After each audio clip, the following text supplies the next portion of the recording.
Merhaba arkadaşlar. Yeni bir video ile gene sizlerle birlikteyim. Bu videomuz bir e-ticaret eklentisi. Bir e-ticaret siteniz varsa, e-ticaret sitenizde birden fazla ürününüz ve tedarikçiniz, ürünlerinizin stoklarınızı, envanterinizi yapabileceğiniz bir eklenti. Gerçeği söylemek gerekirse şöyle bir şey diyeyim. WooCommerce'in eklentisiyle de gelen tabii ki stok takibi var, raporlamalar falan da var da bu eklentide en çok hoşuma giden birkaç tane özelliği oldu. Onun haricinde de yaptığı işlemleri WooCommerce ile birlikte gelen özelliklerle de yapabiliyorsunuz zaten ama ana sayfa üzerinden göstereceğim, gerçi hepsini göstereceğim. Özellikle de işte bir tedarik süreciniz varsa tedarik sürecinde tedarikçilerinizin isimlerini, bilgilerini girip onlara vermiş olduğunuz siparişleri takip edebilme özelliği. Artı bu siparişleri okeyledikten sonra ya size geldiği zaman direkt olarak sistem bunu stoğa eklemesi. Yani kısacası çoğu işlemi bir sayfa üzerinden yapabiliyorsunuz. Fiyatları, giriş fiyatları, satış fiyatlarınız, stoklarınızın miktarlarını hepsini bir sayfa üzerinden yapabiliyorsunuz. Diğer türlü WooCommerce'te mesela her stok için sayfaya girip yani ürüne girip ürünü de düzeltmeniz gerekiyor. Bununla onu kaldırıyorsunuz ortadan. Yani çok böyle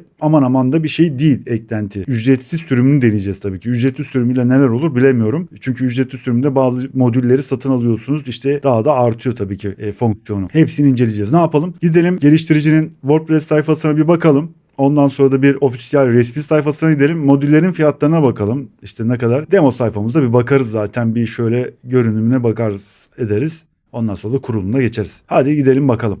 Anlatacağım eklenti bu arkadaşlar işte. Bu da İngilizce WordPress sayfası. Geliştiricinin WordPress sayfası bu. Hemen Türkçesine bakalım. İşte neymiş? Atom, WooCommerce, envanter yönetimi ve stok takibi. Şuraya bir dipnot ekleyeyim arkadaşlar. Ben senelerde tabii yapmış olduğum işle ilgili envanter dönemleri, stok takibi gerçekten sıkıntılı işlerdir. Hele sene sonu işte artık ne zaman yaparsanız genellikle sene sonu olur. Yani gerçekten de işin içinden çıkmak çok zordur. İşte bir türlü stok tutmaz etmez. Sıkıntılı. Birden fazla tedarikçiden alıyorsanız özellikle de bu program, bu eklenti size bence faydalı olabilir. Tek bir eklenti üzerinden tedarikçilerinizi, stok takibinizi yapabileceksiniz. Sipariş işte mesela siz açıyorsunuz tedarikçiye işte e-posta ya da telefonla sipariş veriyorsunuz icabında değil mi? Buradan da mesela işi biraz da resmiyete dökeceksiniz. Yani takibini kolaylaştıracaksınız. Mantık bu. Ve tek sayfa üzerinden yapacaksınız bunları. Güzel bir durum aslında. Fazla karmaşıklığı sona erdiriyorsunuz. Yani oradan gir oraya çık bilmem ne falan değil. Bütün ürünlerinizde tek sayfadan hepsinin stoklarını değiştirebilirsiniz. Fiyatlarını değiştirebilirsiniz. Sipariş verirken de daha kolay bir şekilde sipariş verebiliyorsunuz filan işte neyse yani. Bunların linkini biliyorsunuz videoların açıklama kısmına yazıyorum zaten. Lütfen girin arkadaşlar inceleyin. Bayağı da böyle gelişen bir eklenti. Özelliklerini filan göreceksiniz. Bayağı özelliği filan var ama siz artık hani kurcalayacaksınız biraz da zamanla. Görürsünüz. Aradaki farkı görürsünüz. Destek kısmı var zaten ücretsiz sürümü için. Tabii bakın bir sene olmuş neredeyse. Geliştiricinin resmi sayfası da burası ve eklenti ücretsiz zaten. Yani normalde eklenti yüklüyorsunuz. Ücretli sürümü diye bir şey yok. Eklentiyi geliştirmek için bir takım uzantıları almanız lazım. Oradan mesela bu uzantıyı kullanacaksınız. İşte ne kadar atıyorum örnek olarak basıyorsunuz. Bakın işte bu özelliklerini falan anlatıyor. 58 euro. Yani dediğim gibi işte buradan bakın bir lisans bilmem ne falan senelik var. Senelik de neymiş? Yani 144-145 euro. Seneliği mi bu ya? Oo, evet seneliymiş bu da. Yani ciddi ama ücretsiz sürümüyle eklentileri eklemeden de bayağı iş yapar. Ben kullandım, test ettim. Benim hoşuma gitti. Şimdi sayfayı kurdum. Sayfada bakın böyle bir zaten direkt bir sayfası var. Buradan işte stoğunuzu hepsini takip edebiliyorsunuz. Yaptığınız satışları, siparişleri bilmem ne onları takip ediyorsunuz ama şurası stok merkezi dediği kısım. Burada bütün ürünlerinizi görüyorsunuz ve bu sayfa üzerinden müdahale edebiliyorsunuz arkadaşlar. Stoklarınızı düzeltebilirsiniz. İşte fonksiyonları çok fazla. Mesela bakın burada bir sürü şey var. Bunları işte açtığınız zaman bu tabii ki daha da uzar da. Yani acayip özellikler var. Baya böyle hani geniş detaylı yapmışlar. Oradan işte tedarikçilerinizin isimlerini yani hangi ürünü kimden alıyorsunuz ediyorsunuz onları bile yapabiliyorsunuz. Lokasyonlarını falan fiyatları geliş fiyatını satış fiyatını karınızı bile gösteriyor size. Mesela ne kadar kar yapıyorsunuz onları gösteriyor. İşte gelen stok dediğim tedarikçiye verdiğiniz siparişte burada işte bir stok miktarı çıkar. Ondan sonra işte stoğa eklendiği zaman tamamladığınız zaman sipariş otomatik eklenir filan. Öyle böyle işte. Uyarımızı yapalım. Ondan sonra da ne yapalım? Eklentiyi bir kuralım. Eklentiyi kurduktan sonra WooCommerce ile birlikte gelen, yani WooCommerce eklentisinin içinde gelen bazı özellikler var. İşte bu stokla ilgili, raporlamalarla ilgili falan özellikler var. Onları bir bakalım. Aradaki farkı zaten tahminimce göreceksiniz. Artık kullanıp kullanmamanız size kalmış bir şey. Uyarımızı yapalım ve eklentinin kurulumuna geçelim arkadaşlar.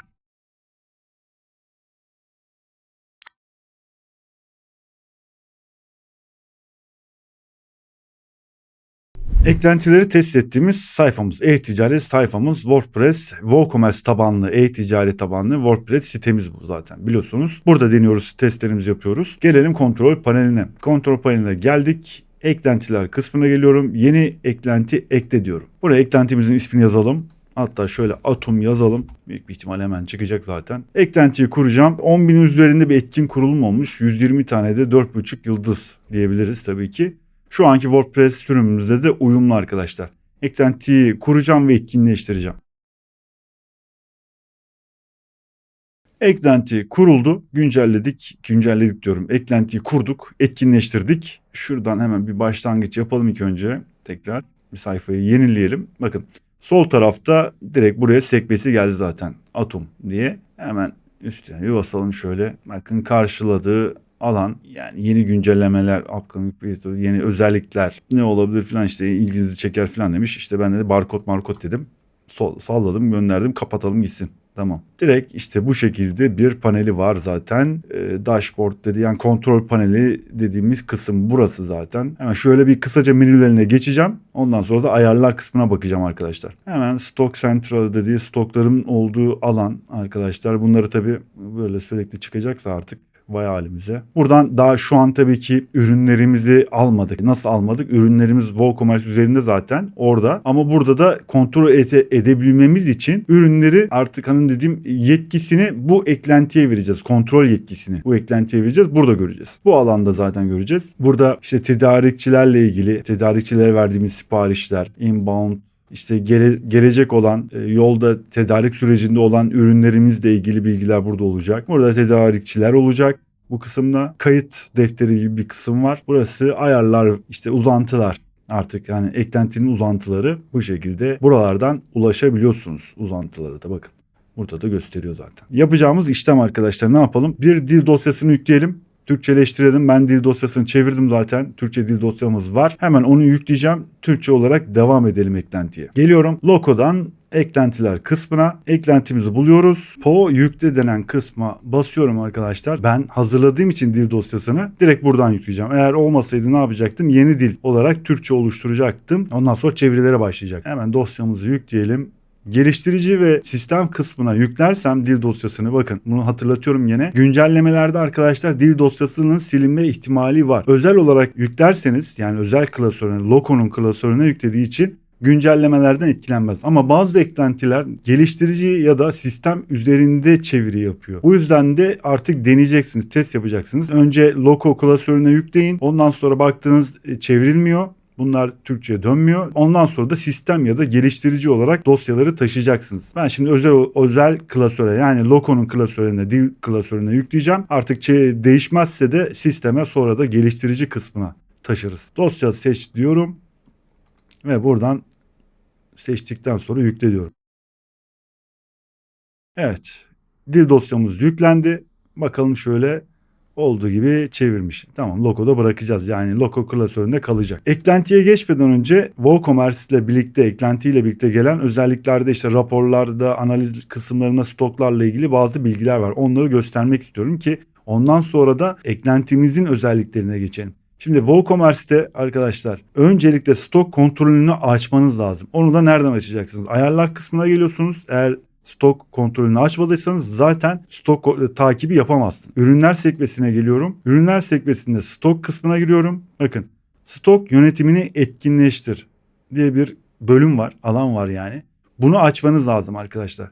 Bu açık olması lazım. İşte düşük stok bildirimlerini etkinleştir, stokta yok bildirimlerini etkinleştir demiş. Bu açık olması lazım. Bunu yaptıktan sonra, seçtikten sonra kaydedin tabii ki. Kaydedip çıkın. Şimdi bunu gösterdikten sonra notlarıma bakayım. Evet, raporlar. Raporlar sekmesine gelin. WooCommerce'ın altında raporlar sekmesi var. Burada bakın şimdi. Siparişler, müşteriler, işte stok, vergiler diye böyle sekmeler var zaten.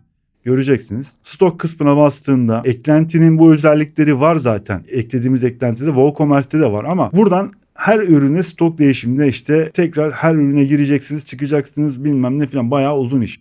İşte bakın en çok stoklu ürünler bilmem ne, düşük stoklu, stokta yok bilmem ne falan, en çok stoklu. Onları gösteriyor mesela. Buradan bakabilirsiniz. Onun haricinde bakın şimdi analiz sekmesinde, analiz sekmesine geliyorum. Burada stok kısmı var bakın. Buraya da bastığınızda bu şekilde bakın mağazamızda bulunan ürünleri burada zaten görüyorsun. İşte stokta yazmış. Stok miktarlarını yazmış. Orada şimdi burada ben stok miktarlarını değiştirmek istersem manuel olarak bakın. Hepsinde teker teker girmem gerekecek. Bu da uzun iş. Hepsini işte dediğim gibi bu eklentiyle ortadan kaldıracağız. Biz kendimiz oluşturacağız. Yani tek bir pencereden istediğimiz kadar stok miktarını düzeltebiliriz. İşte fiyatlarını, ürün fiyatlarını, giriş fiyatlarını, satış fiyatlarını tek bir sayfa üzerinden yapacağız. Bunları da göstermiş olayım ki WooCommerce ile birlikte gelen bu stok ve raporlama imkanlarını, farklarını kurduğumuz eklentiyle karşılaştırın. Onun için gösterdim. Şimdi gelelim eklentimize. Eklentimizde gördüğünüz gibi Türkçe oldu. Hemen ayarlar kısmına geliyorum. Ayarlarımızı yapalım. Ayarlar kısmında genel sekmesinde yönetici çubuğu menüsünü etkinleştir dediği şu zaten. Şu arkadaşlar. Ürün başına stok dışı eşik. Bunu açalım. Burada zaten yazıyor bakın. Varsayılan olarak kullanılacak bilmem ne falan, bunlar işte hani bunları da okuyun zaten. İşte Türkçe yapmamın sebebi de bu zaten. Daha hızlı bir şekilde ilerlersiniz. Stok miktarlarındaki ondalık sayılar demiş. Bu ondalıklı bir ürününüz varsa yani ne gibi olabilir? Gramajlı olabilir. Buçuklu, çeyrekli mesela ürünlerde buradan ondalıklarını ayarlayabiliyorsun. Stok miktarı adımları mesela. İşte stok arttırırken 0,5, 5, 5 böyle virgül ondalı şekilde arttırma. Tamamlandığı durumda stoğu değiştirme var mesela icabında. Buna gerek yok aslında da. Bu özellikleriniz falan bakın. Artık hangisi işinize geliyorsa onları açıp ve kapatabilirsiniz tabii ki. Ben şimdi birkaç tane varsayılan değiştireceğim. Geliştirilmiş tedarikçi yok. Toplamlar satırını göster. Evet. Kar marjı. Kar marjı da işte sattığınız ürünün kar marjını gösterecek arkadaşlar. %50'nin üstünde ise yeşil olacak. Mavi mi? Değişim ne olacak? Altında ise kırmızı olarak gösterir. Kar marjını düşük. %50'nin altında. Siz artık kar marjını nasıl ayarlarsanız. Varyasyonlar için stok bilgimi tamam. Yönetilmeyen ürün sayaçları demiş. Geç. Seçilen son günlerde bilmem ne filan sipariş fiyatlarını kontrol et butonu demiş. Tamam. Genelde bir şey yok. Şunu bir kaydedelim. Mağaza detaylarına geçeceğim. Mağaza detaylarına bakalım. Burada şirketinizin şahıs firmasıysanız ya da işte neyse limited şirketseniz burada şirketinizin ismini yazabilirsiniz.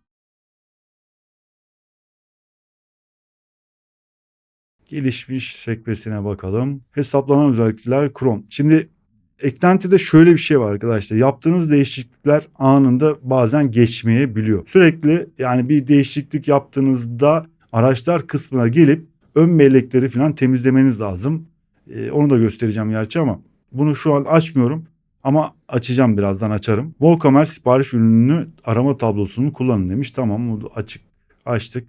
Burada işte yazıyor gerçi ama onu da kaydedelim. Modüller sekmesine bakacağım. Gösterge paneli, stok merkezi, stok günlükleri bilmem ne filan, veri dışarıma. Bu da arkadaşlar şey zaten, şu gösterge paneli dediğimiz olay. Mesela bakın gösterge paneli, stok merkezi, satın alma siparişleri, stok günlükleri. Bakın bu tarafta. İsterseniz buradan da kullanmadığınız alanları da kapatabilirsiniz icabında.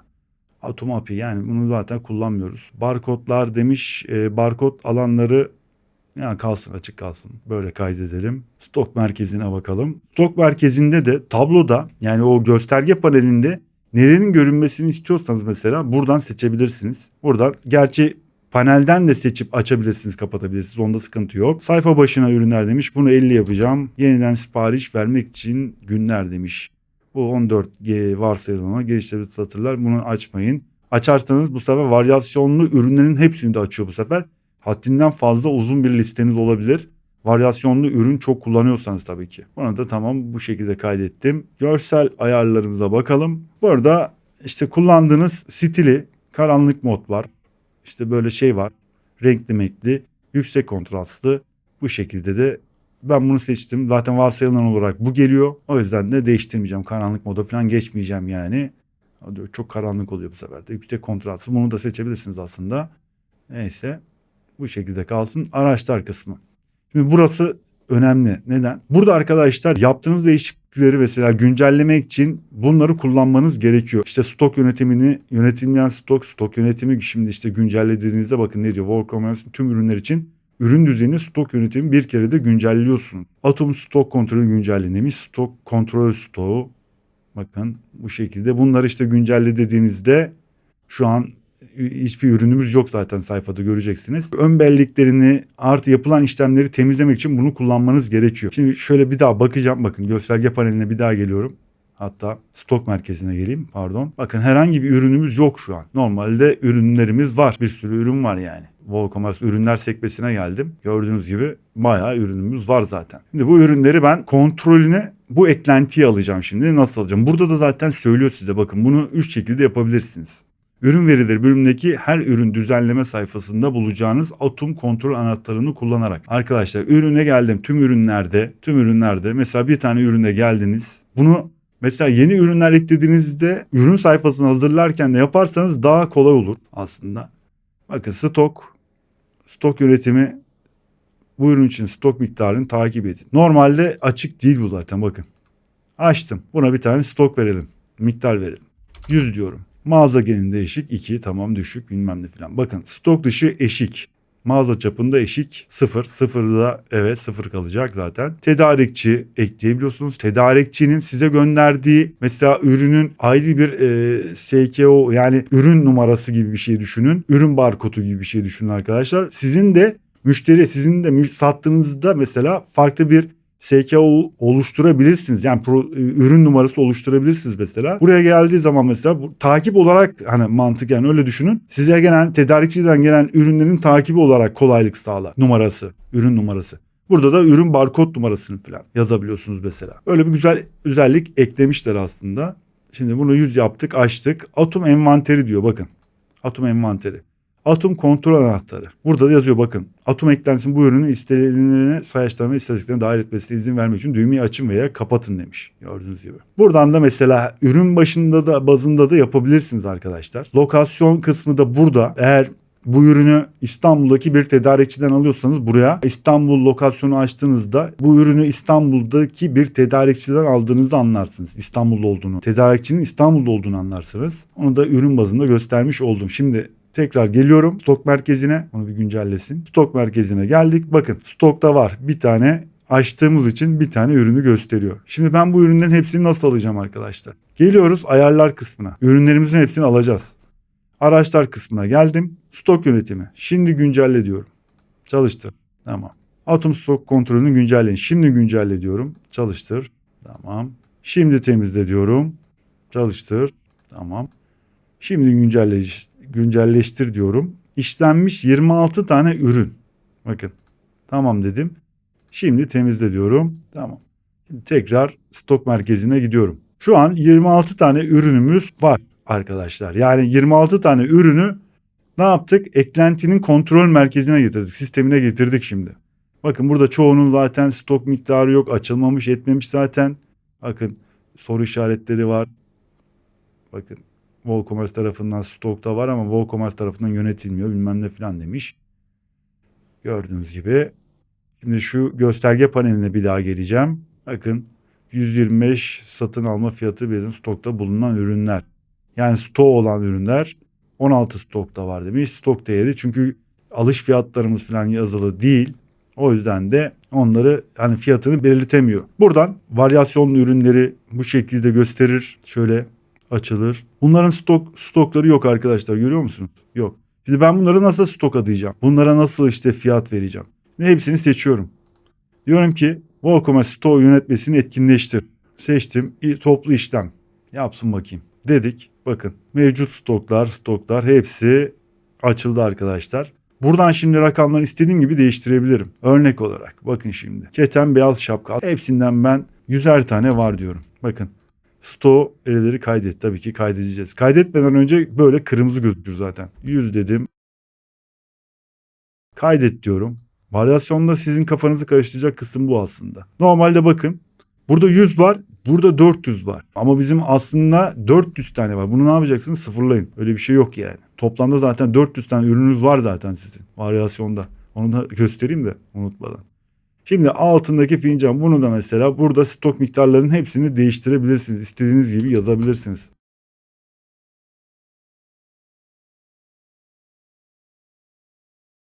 Stoklarımızı oluşturduk.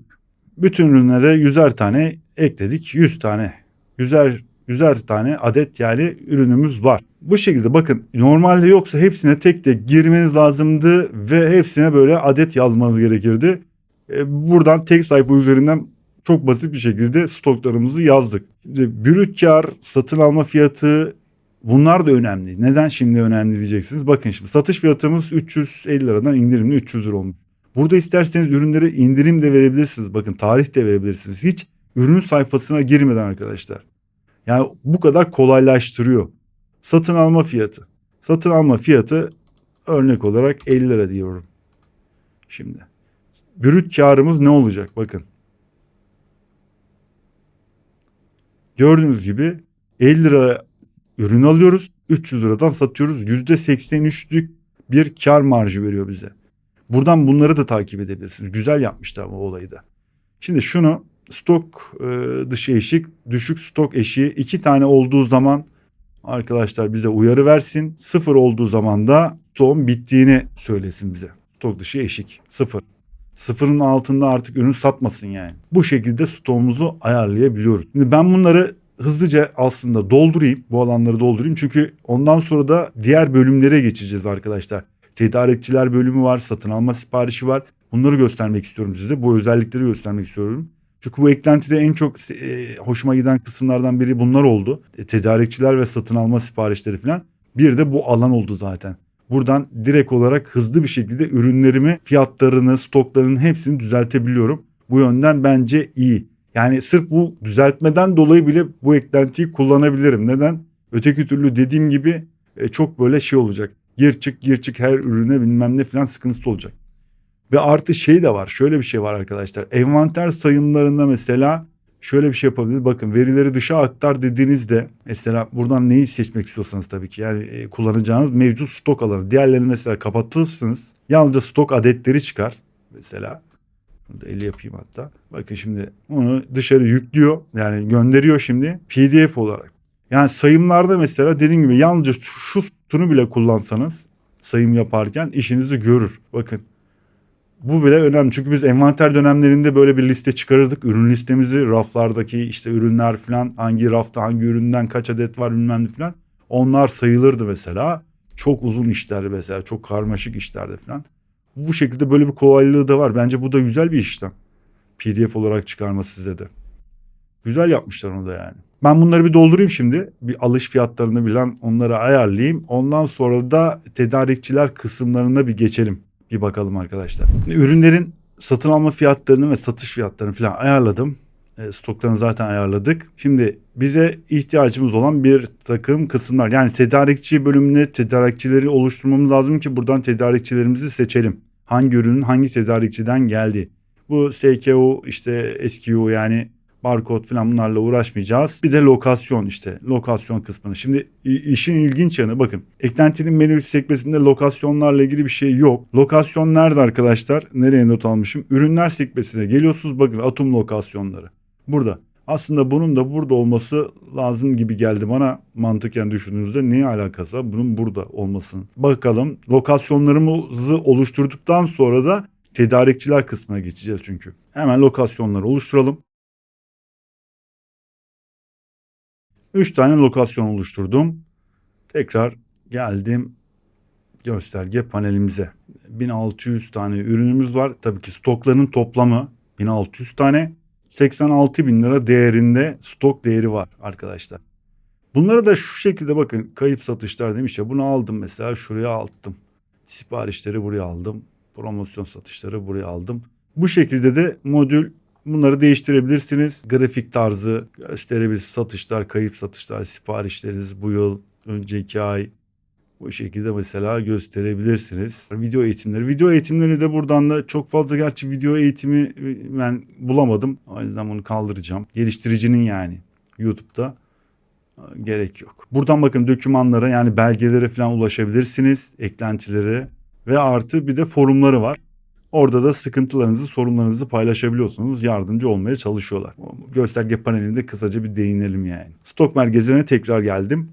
Evet, burada kaldık. Şimdi yapacağımız işlemler nereden başlayalım? İlk önce lokasyonları oluşturduktan sonra arkadaşlar tedarikçiler kısmına, eğer dediğim gibi birden fazla tedarikçiniz olabilir.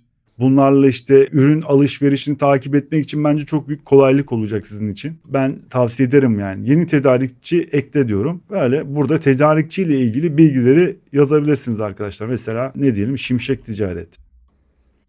Şimşek Ticaret dedik. Tedarikçi kodu isterseniz böyle bakın bir tane kod. Vergi dairesi demiş. Yazalım bunları işte. Fax yok. İnternet sitesi. Şunu paylaşalım. Geleni şunu yazalım. E-posta adresleri bu şekilde varsayılan açıklamayı kullanın. Buraya mesela tedarikçi ile ilgili bir bilgi de bir şeyler de yazabilirsiniz. Geçtik. Fatura bilgileri işte tedarikçi ile nasıl çalışıyorsanız aranızdaki anlaşma nasıl? Türk lirası hemen seçtik. Adresimizi yazıyoruz. Tedarikçinin adresi arkadaşlar. Tamam şöyle İstanbul dedim. İstanbul, evet İstanbul. İstanbul, ülke Türkiye, devlet Türkiye demiş. Posta kodu da şu olsun. Tamam. Varsayılan ayarlar. Şimdi bakın bu tedarikçi için satın alma siparişleri oluştururken Atom'un kullanıcı varsayılan ayarlar. Burada mesela iş yerinizde birden fazla arkadaşınız varsa, çalışanınız varsa onları da mesela tedarikçi bazında A kişi şu tedarikçiden sorumludur. Yani onunla ilgili satın alma, işte ürün sipariş verilmesi, bilmem ne iadesi, takibi falan atayabilirsiniz. Ve sayfanızda tabii ki birden fazla o zaman da kullanıcı olması lazım. Şimdi biz tek kullanıcı zaten bir tek ben kendim atayacağım. Ondan sonra başka da icabında bu tedarikçi için mesela bakın indirim oranı. Mesela size bir indirim veriyorsa sattığı üründen onu yazabilirsiniz. Vergi oranını kaçla mesela fatura kesiyor size. Teslim süresi işte normalde 3 günde siparişi verdikten sonra 3 gün sonra gelir. Ödemeler ve teslimat şartları mesela aranızda yaptığınız anlaşmaya dayalı bir şey varsa, şart koşullar varsa onları da buraya bilgi olarak yazabilirsiniz. Bunları da gösterebilirsiniz yani. İndirim oranımız yok, vergi oranımız yok. Tamam dedik. Hatta buraya bir tane de resim bile atayabilirsiniz yani. Yayınla diyorum. Hemen tedarikçiler kısmına geldim. Şimdi bunu bir tane daha kopyalayacağım. Bunu da Yiğido Ticaret diyeceğim şimdi. Şimdi 2 tane tedarikçimiz var. Stok merkezine gelip hangi ürünün hangi tedarikçiden aldığımızı burada belirtebiliriz arkadaşlar. Mesela bakın buraya bastığımda mesela bu ürünü nereden alıyoruz? Yiğido Ticaret'ten alıyoruz. Yazdım. Lokasyonu da mesela konumları düzenle diyorum. Bakın 3 tane konum oluşturmuştuk. Sivas dedim ve kaydettim. Bitti. Bunu bir kaydedelim. Gri, pamuklu, kapşonlu, Yiğido Ticaret değişiz. Lokasyona bakın. Lokasyona tıklayacağım. Sivas. Lokasyonu da Sivas. Bu şekilde. Bunları da ayarlayabilirsiniz şimdi. Şu ürünü ya da şu ürünü, hatta şu ürünü yapalım. Şu ürünü de kimden alıyoruz? Şimşek'ten alıyoruz. Şimşek Ticaret'ten. Şimşek Ticaret'te İstanbul'da arkadaşlar. Dedik. Kaydet dedim. Tamam. Lokasyonu olanlar mavi şeklinde gösterir, olmayanlar da gri gösterir arkadaşlar. Bu şekilde bunları da doldurabiliriz. Böyle Şimşek Ticaret, Yiğido Ticaret bilmem ne filan. Şimdi bunlar niye lazım diyeceksiniz. Şimdi burada zaten bir detay bilgi olarak görüyorsunuz. Yani hangi ürünün hangi tedarikçiden geldiğini burada bilgi olarak. İsterseniz bunu kaldırabilirsiniz. Bakın yani burada tedarikçi şunları kaldırabiliriz. Şunu kaldır. Bunu da kaldır. Hatta barkodu da kaldır diyorum. Bu şekilde buralara farklı bir şeyler de ekleyebilirsiniz. Bakın geri gelen ağırlık ekleyebilirsiniz. Gelen stok var. Mesela şöyle şunu ekleyelim. Stok beklemede ayrılmış bugün satıldı. Hatta şunu da ekleyeyim. Bugün satıldı diye. Bunları da uygulasın. Bu şekilde. Böyle mesela gösterebiliriz. Şimdi gelelim lokasyonumuzu yaptık. Tedarikçilerimizi de oluşturduk. Stok günlükleri, gelen stok, satın alma siparişi. Şimdi tedarikçilerimize hatta bakalım, evet, tedarikçi oluşturduk. Stok merkezini düzenledik. Ne yapalım? Satın alma siparişi oluşturalım, değil mi? Şimdi özellikle de bakın burada şöyle bir şey yaptım. Neden? Stokların hepsini 100 yaptım mesela. Belli olması için. Şimdi burada göstereceğim bir olayda göreceksiniz, stoklara nasıl etkilediğini göreceksiniz şimdi. Satın alma siparişleri. Yeni tedarikçi siparişi ekle demiş. Şimdi biz Yiğido Ticaret'ten ne alalım? İşte alacağımız ürün vardı. Onu göstereceğiz. Önce Şimşek'ten mi alalım, fark etmez. Bakın birden fazla tedarikçi demiş. Mesela böyle bir şey de seçebiliyormuşsunuz. Tek tedarikçi yapıyoruz. Tüm tedarikçiler Şimşek'ten. Önce bir Şimşek'ten alalım bakalım. Şimşek Ticaret'ten. Saat itibariyle şimdi sipariş vereceğim. Askıda olan, tamam, askıda olsun. Sipariş geliş tarihi 3 gün sonra falan dedik. İşte 11'inde gelecekmiş. Saat, işte bize verdiği saat 10'da bize ürün teslim olacak diyoruz. Buraya da siparişle ilgili mesela kapşonlu muydu? İşte 100 paket diyelim. 100 paket ürün gelecek dedik. Not aldık öyle. Şimdi buradan hemen öğemizi ekleyelim. Ürün ekleyin. Mesela neydi arkadaşlar? Gri kapüşonlu muydu? Kapüşonlu. Pamuklu kapşonlu dedik. Ekle diyorum. Bakın. Bir tane ekledi. Maliyetin. Şimdi biz 100 tane dedik. 100 tane alacağız. Hesaplasın. Kaydet diyorum. Şimdi eğer bunun haricinde ekstra ücret ekleyebilirim. Nakdi ücreti varsa nakdi ücreti, vergi varsa vergi de var. %18 KDV oranı var. Onu da eklettim. Yeniden hesapla diyorum. 100 tane bize 5.000 liraya gelecek. Yani toplamda 5.000 lira. KDV dahil. Bak, maliyeti görüyor musunuz arkadaşlar? 42.37. KDV'siz tabii ki bu. KDV ile birlikte bize alış fiyatımız 50 lira olması lazımdı. Evet, satın alma fiyatı 50 lira. KDV içinde. Gördüğünüz gibi 42.37 KDV ile birlikte 50 liraya gelir. 100 tanesi de 5.000 lira zaten olur. Evet. Bu şekilde bir sipariş yaptık. Tedarikçiye sipariş şeyi oluşturduk. Formu oluşturduk. Öyle diyeyim. Oluştur diyorum. Bakın, PDF olarak da bize çıktı da alabilirsiniz. Yani istiyorsanız çıktı da alabilirsiniz. Bakın, tedarikçi, alıcı biziz. Tedarikçi bu.